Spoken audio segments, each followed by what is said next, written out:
Bonjour et bienvenue à tous sur Nyon Région Télévision pour votre rendez-vous sportif. Dans cette édition, nous parlerons de volleyball, du mouvement junior du HC Nyon, mais également de la 39e édition de la course de l'escalade. Mais nous allons commencer cette édition par revenir sur le derby qui opposait en handball 2e ligue masculine le TCGG au HBC Nyon. C'est Nyon qui l'a emporté sur la marque de 28-21. Joël Brunner était sur place.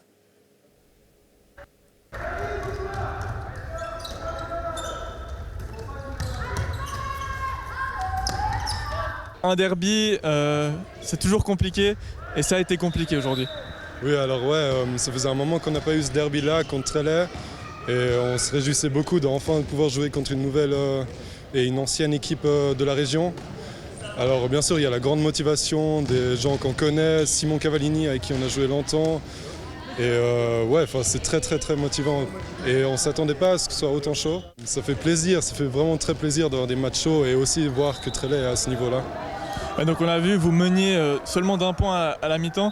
Qu'est-ce qui a expliqué ce début de match compliqué? Alors on a eu beaucoup de shoots ratés, le gardien était très fort et on a pas mal tiré aussi sur le gardien. Je pense que ça, avec la pression aussi du derby, ça explique pourquoi on a eu ces problèmes-là. Et puis en deuxième période, on vous a senti un peu plus décontracté. Comment ça se fait? Alors dans les vestiaires, notre coach Chris, il nous a bien motivés. Il a dit c'est le derby, il faut le gagner. Et on avait du public aussi, donc il fallait quand même leur montrer qu'on est là. Ça a tenu ses promesses, tout au moins pendant les 30 premières minutes, puisque la mi-temps, Nyon menait qu'un seul but, 11-10, donc les consignes ont été bien respectées. J'avais demandé à mes joueurs d'imposer un jeu spécifique en défense, avec 2 stricts sur les 2 meilleurs joueurs de Nyon, et ils ont bien tenu. Alors effectivement, première mi-temps très bien gérée de votre part, ça les a vraiment beaucoup embêtés. Tout à fait, pour qu'à la fin du match, les terriers me disent la prochaine fois tu m'appelles, ça m'évitera de venir. Si j'ai la même façon de défendre, c'est sûr qu'ils ont été un petit peu vexés. Mais bon, après, il faut savoir s'adapter à toutes les formes de jeu. Et c'est certain que là, ils n'étaient pas prêts. Ils ont été surpris et puis on a tenu le maximum de temps. Mais on ne peut pas non plus surprendre une équipe pendant 1 heure. Donc ils ont joué après leurs atouts, c'est-à-dire des montées rapides. Et puis ça se voit au score, puisque généralement, ils sont entre 10, 15, 20 buts d'écart. Nous, à 8, on est tout content. Un derby, c'est le genre de match où les valeurs et les forces s'équilibrent. Donc on a bien vu qu'au cours de la première mi-temps, c'était assez compliqué de faire une différence significative. Même si avec un échec au tir récurrent contre Julien Ageli, on était quand même devant à la mi-temps. Donc il n'y a pas eu lieu de s'affoler, on a fait quelques recadrages tactiques à la mi-temps et puis on a bien déroulé sur la deuxième. Effectivement, en deuxième, vous avez déroulé. Comment vous expliquez cette facilité en fait, que vous avez eue en deuxième mi-temps? Ce qui est très criant, c'est qu'on a 2 modes de jeu totalement opposés. Trélay, TCGG qui joue relativement lentement, qui propose une défense double strict qui cadenasse le jeu, alors que nous on essaye de proposer un handball total où ça court énormément sur le grand espace, où ça joue après les engagements rapides. Et c'est vrai que ça nous met beaucoup de rythme sur les semaines d'entraînement et que sur la deuxième mi-temps, on a enfoncé le clou, tout simplement. Le VBC La Côte joue actuellement sa 3e saison en Première Ligue. Éric Payot, vous êtes l'entraîneur et joueur de cette équipe. Vous êtes actuellement en Première Ligue, comme dit, et vous êtes dernier de cette Première Ligue. C'est quoi vos objectifs sur cette saison? Alors, bonjour. L'objectif pour cette saison, c'est la formation des jeunes. On n'a pas la possibilité d'attirer beaucoup de gens qui viennent pour venir jouer au volley chez nous en Ligue nationale. Donc, on est obligé de passer par le cap de la formation. C'est-à-dire, comme vous me l'avez dit en préparant cet entretien, vous avez 6 équipes du mouvement junior dont vous êtes responsable. Et donc, l'idée, c'est de les faire commencer chez vous et terminer leur carrière chez vous. Ce serait l'objectif, c'est de réussir à fidéliser nos jeunes pour qu'après ils puissent venir jouer chez nous en Ligue adulte, dans nos différentes équipes, si possible dans la première, pour les meilleurs d'entre eux. Et qu'est-ce qui vous en empêche pour l'instant? Le temps. Il nous faut du temps pour former des jeunes qui puissent avoir un niveau suffisant pour jouer en Première Ligue. Cette année encore, on a accueilli 3 nouveaux jeunes. Il y en a sur les 3, un qui joue de manière quasiment permanente et les 2 autres ont du temps de jeu en fonction des matchs. Ça veut dire que vos juniors rentrent et restent réellement fidèles à ce club? Oui, c'est vraiment l'objectif. C'est un objectif, mais est-ce que c'est une réalité actuellement? C'est une réalité. On essaye de fidéliser ces juniors via différentes manifestations, des camps d'entraînement, de faire des journées telles que le samedi où ils commencent le match le matin et puis après ils peuvent rester pour regarder le match des adultes le soir. Et de faire en sorte que finalement ça ressemble à une famille. Ils aient envie de venir à la salle le samedi tous ensemble. Alors, on en a passablement parlé ensemble en préparant cette émission également. Le volleyball est un des sports qu'on pratique à l'école, en secondaire notamment. Au gymnase de Nyon également, les élèves le pratiquent. Oui. Comment vous expliquez que vous m'avez dit, une trentaine de spectateurs par match? C'est une bonne question. Non, je pense que les gens ont des activités le week-end et après, il faut réussir à donner envie aux gens de venir à la salle. Et les parents, beaucoup de parents viennent regarder les matchs de leurs jeunes. Et après, pour le samedi, c'est les familles, c'est les juniors qui restent. Mais c'est vrai que pour le moment, notre public est principalement des gens du club. Et qu'est-ce que vous pourriez faire pour rendre ce sport plus attractif, pour que les gens se déplacent à la salle et viennent vous encourager? Je pense que via les médias, c'est déjà de faire parler de nous. On a la chance d'avoir une couverture dans le journal toutes les semaines. Et puis, peut-être que via aussi cette émission, on aura du public qui vient en plus. Et puis après, c'est de proposer du jeu, c'est de faire passer notre philosophie, de faire jouer les jeunes, d'offrir du temps de jeu aux jeunes.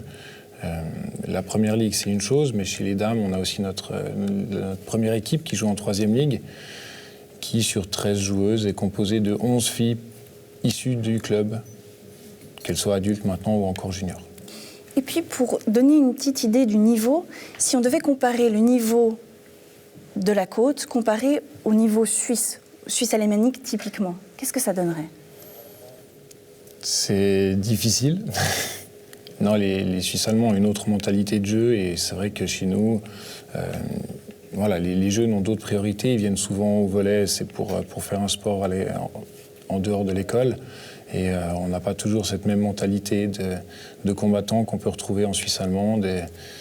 Et puis surtout en Suisse allemande, ils commencent plus jeunes. Et pour ça, il faut des entraîneurs, il faut du monde qui puisse accueillir ces jeunes. L'âge de vos plus jeunes joueurs?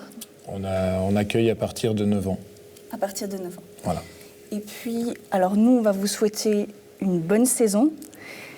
Vous avez un match ce week-end à la Chaux-de-Fonds, mais on peut venir vous voir dès le 3 décembre, voilà, au Thuillère, et ce sera face à Fuy. Ça sera face à Fuy à 17h30. Exactement. Alors on vous souhaite bonne suite. Merci beaucoup d'être venu. Merci bien. En hockey sur glace, on a aussi les petits. Ce n'est pas un sport qui est réservé aux grands. Le mouvement junior du HC Nyon s'entraîne sur la patinoire de Rives. La SSN vous propose ce sujet qui a été réalisé par Dominique Poupert. Voilà, je me trouve en compagnie de Nicolas Cotier. Nicolas, c'est le responsable de cette école de hockey. Que pouvez-vous nous dire sur cette école de hockey? Actuellement, nous avons 4 catégories d'enfants. Une école de hockey, une bambini, une piccolo, une mosquito. Chaque catégorie pleine de 20 élèves, encadrés par 6 jeunes entraîneurs jeunesse et sport fraîchement diplômés. Et au niveau de l'encadrement, vous bénéficiez de l'aide du HC Nyon, sauf erreur? Tout à fait. Là, comme sur la glace maintenant, j'ai 2 joueurs de la première équipe qui sont là pour venir nous donner un coup de main. Chaque samedi, j'ai des jeunes de Nyon qui viennent nous aider aux entraînements. Et évidemment, tout ça bénévolement. Qu'est-ce qui motive tous ces entraîneurs, tous ces adultes qui viennent encadrer ces jeunes? À mon avis, c'est de pouvoir transmettre le hockey, transmettre une passion à des plus jeunes. Pour moi, personnellement, de me retrouver en enfance quand j'avais leur âge. Parfait. Bonne saison, Nicolas. Merci. J'adore le hockey. J'adore le hockey. J'adore les matchs. J'aime bien faire des passes et faire le hockey sur glace. Je me trouve en compagnie de Joël, la responsable de l'école de hockey de cette patinoire de Nyon. Joël, bonjour. Qu'est-ce que vous pouvez nous dire sur cette patinoire? Alors, cette patinoire est installée ici à Rives depuis 8 ans et nous accueillons une école de hockey et une école de patinage artistique.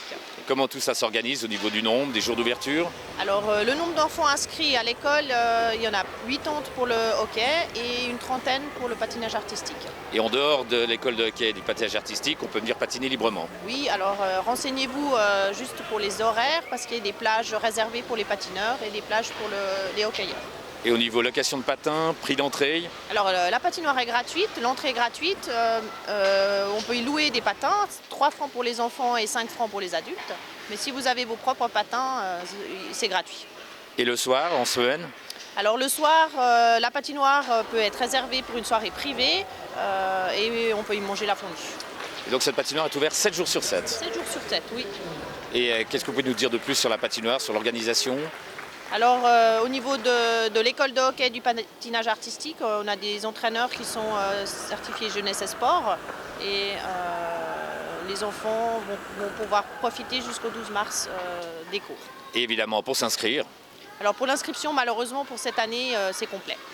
Alors vous l'avez compris, c'est complet au niveau d'inscription, mais les plages horaires du grand public, rendez-vous sur patinoire.ch ou rendez-vous à midi si vous voulez manger une fondue au bord du lac, au plein soleil comme c'est le cas aujourd'hui. Et merci Joëlle. Merci. La traditionnelle course de l'escalade aura lieu le 2 et le 3 décembre prochain. Parmi les 45 000 coureurs présents, il y aura certaines personnes de la côte, notamment Sylvie Decré. Bonjour.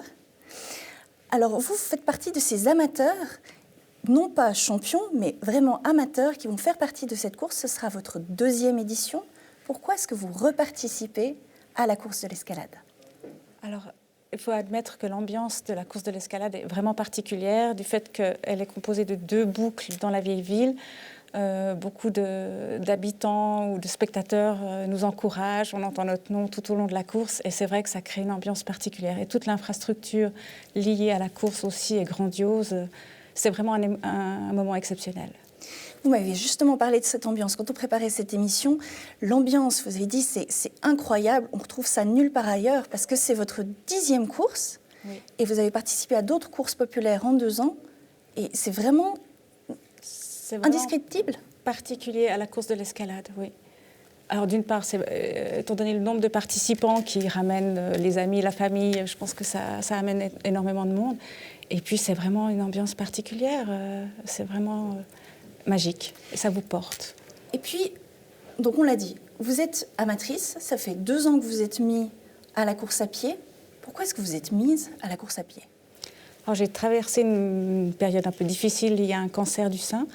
Et puis mon oncologue m'a suggéré de pratiquer un sport pour minimiser les risques de récidive. Et j'avais aussi un surpoids lié au traitement, donc je me suis mise à la course avec une collègue régulièrement. Et après, petit à petit, les distances se sont rallongées et puis il fallait quand même se mettre des petits challenges. Donc oui, j'ai participé, ça fera la 10e course à l'escalade. Donc on entend bien, ce besoin de course, c'est vraiment une question de challenge. Parce que vous pourriez très bien courir pour vous, pour une question de santé, c'est vraiment... Ça, je le fais toutes les semaines, courir pour moi, mais c'est vrai que... Alors d'une part, ça vous motive à sortir, courir, même quand il fait mauvais temps, parce que vous savez que vous devez faire un temps, entre guillemets, à une compétition. Et puis, vous pouvez vous mesurer un petit peu par rapport aux autres, puis vous placer, puis ça fait du bien à son ego aussi, il faut l'admettre. Alors pour l'ego, vous allez aller chercher quel résultat à cette course? Alors je ne me souviens plus du temps que j'avais fait l'année dernière. L'entraînement est un peu moins intensif cette année, donc je pense que je vais faire un peu plus longtemps. Mais je pense autour des 25 minutes, je crois que c'était quelque chose comme ça, ou je ne sais plus exactement. Mais je vais faire au mieux, voilà. Donc vous avez dit l'entraînement était moindre. Qu'est-ce que vous avez fait comme entraînement? On sait que vous avez participé au rassemblement populaire à Colovray le week-end dernier pour vous entraîner. C'est quoi la routine pour se préparer à une telle course? Alors la course de l'escalade, elle est vraiment petite, donc l'entraînement, il n'est pas intensif. Mais c'est vrai que, par exemple, j'avais fait le semi-marathon de la Côte l'année dernière. Là, c'était 3 grosses sorties par semaine, en tout cas le mois qui précédait. Pour être en forme, on ne peut pas participer à des courses comme ça en courant 5 km par semaine. Donc c'est vrai que la course de l'escalade est moins contraignante à ce niveau-là. Donc même quelqu'un qui ne fait pas énormément de sport, je pense, peut la faire. D'accord, c'est rassurant pour nous tous. En tout cas, on vous souhaite une belle course. Merci beaucoup d'être venu partager ceci avec nous. Merci à vous. Et puis, au plaisir. Voilà, le sport, c'est fini pour aujourd'hui. Nous vous remercions d'avoir suivi cette émission. Vous pouvez bien sûr nous retrouver sur les réseaux sociaux et sur notre site internet www.nrtv.ch. Moi, je vous retrouve la semaine prochaine pour plus de sport.